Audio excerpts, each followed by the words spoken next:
V polovici januára 2016 udreli na Liptove mrazy. Stromy prikryté zimnou perinou a minus 11 stupňov Celzia vítali členov poľovného združenia Bystrá v Pribiline. Nebola to však krása zimnej prírody, ktorá sem priviedla poľovníkov. Prikrmovanie zvery patrí k najdôležitejšej činnosti poľovníkov počas zimných mesiacov. Zver prikrmujú senom, ale aj jadrovým krmivom, ktoré majú uskladnené v tzv. Krechtách. Tieto sú rozmiestnené takisto ako seníky po celom revíri. Počas zimných mesiacov potom podľa potreby je zver prikrmovaná. Aby bolo krmivo pravidelne doplňané, slúži plán, ktorý si poľovníci odsúhlasia na rok dopredu. Tým je zabezpečené, že zver aj pri vysokom snehu a tuhej zime má krmivo k dispozícii.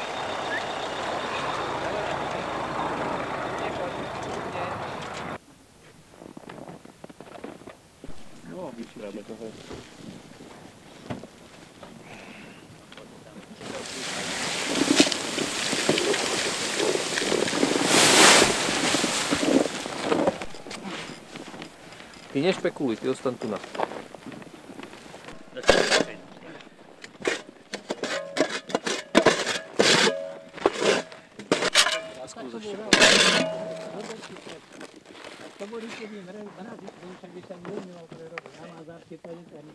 To som o lúky obesil a iba som chodil. Ja tak nevôjde to asi až, no. Nie, nevôjde.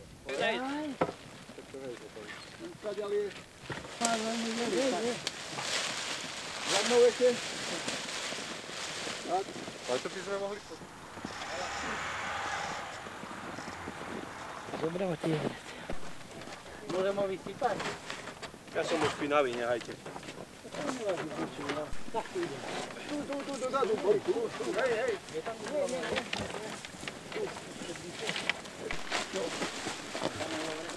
Nie, ideme vysypať tu. som tu na čo vyzadala.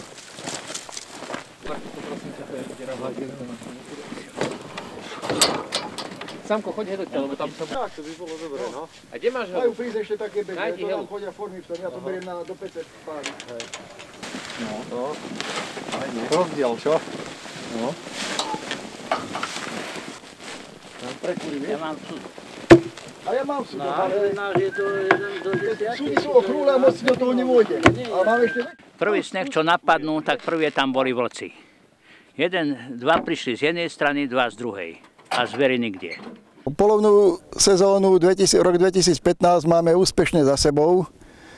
Odstrel sa nám podarilo splniť na 100%, tak ako u srnčej, u diviačej, tak i jelenej zveri. No a keďže už trošku nám prituhlo, začala zima, tak je čas prikrmovať zver.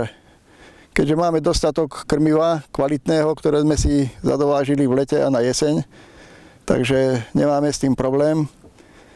Trošku nám robia starosti vlky, lebo znovu sa nám potulujú po revíri, aj keď zatiaľ ešte škody nemáme nejaké evidentné, ale ak by sa situácia opakovala ako v lani, že sa nám tu natrvalo usadili vlky, tak potom by sme s tým mali trošku problém. Zatiaľ, keďže je aj mierna zima, máme dobrý predpoklad, že zver nám prezimuje v dobrej kondícii a budúci rok bude takisto úspešný ako ten minulý. Kde idete? Že ide na školenie do Račkovej doliny. No, tak som, neviem na čom som to bol, tak som ho potom zviezol dole na chatu, na Nitrianskú chatu išiel. A kde si ho stretol? Pod Klinom. Diplomatka pekne, oblek mal, kravata a kráčal si hore dolinou. Čiže mal v Polsku školenie. A takisto aj muzikanti prišli na Silvestra hrať na chatu a odbočili do Račkovej doliny. Vieš, snehu bolo. A tam sa nie to ide otočiť. Čakáme, vieš, ako ľudia sedeli za stolmi, muzikanti nikde, kde sú, ani signál, nič. Vieš, na mobil. A potom vrajem Repčíkovi, sadni na nivu a chod pozrieť, či ty nešli do Račkovej doliny. Aj tak bolo.